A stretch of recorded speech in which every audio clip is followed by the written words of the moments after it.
அவைக்கு ஒரு மகிழ்ச்சியான செய்தியை தெரிவிக்க விரும்புகிறேன்.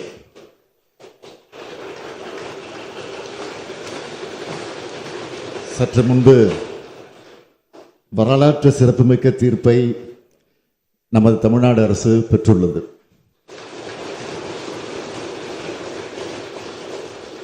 இந்த சட்டமன்ற பேரவையில் நாம் நிறைவேற்றி மாண்புமிகு ஆளுநரின் ஒப்புதலுக்காக அனுப்பி வைத்த பல முக்கிய சட்ட முன்வடிவுகளுக்கு ஒப்புதல் தராமல் திருப்பி அனுப்பினார். அந்த நிலையில் அவற்றை நாம் மீண்டும் இங்கே நிறைவேற்றி அனுப்பி வைத்தோம்.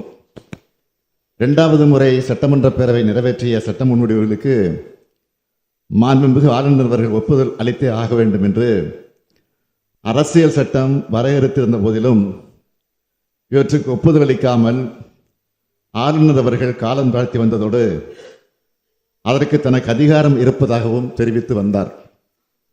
இதனை எதிர்த்து தமிழ்நாடு அரசு மாண்புமை உச்சநீதிமன்றத்தில் வழக்கு தொடுத்ததில் தமிழ்நாடு அரசின் வாதத்தில் இருந்த நியாயத்தை ஏற்று மாண்புமிகு ஆளுநர் அவர்கள் நிறுத்தி வைத்திருந்தது சட்டவிரோதமானது என்றும்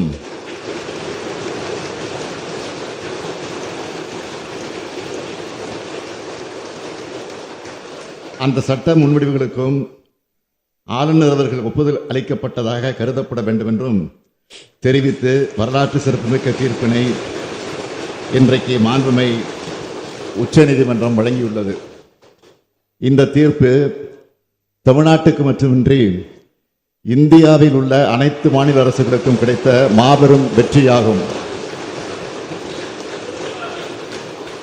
இந்த தீர்ப்பு தமிழ்நாட்டுக்கு மட்டுமின்றி இந்தியாவில் உள்ள அனைத்து மாநில அரசுகளுக்கும் கிடைத்த மாபெரும் வெற்றியாகும். திராவிட முன்னேற்ற கழகத்தின் உயிர் கொள்கையான மாநில சுயாட்சி, மத்திய கூட்டாட்சி தத்துவம் ஆகியவற்றை நிலைநாட்டிட தமிழ்நாடு போராடியது. தமிழ்நாடு போராடும், தமிழ்நாடு வெல்லும்.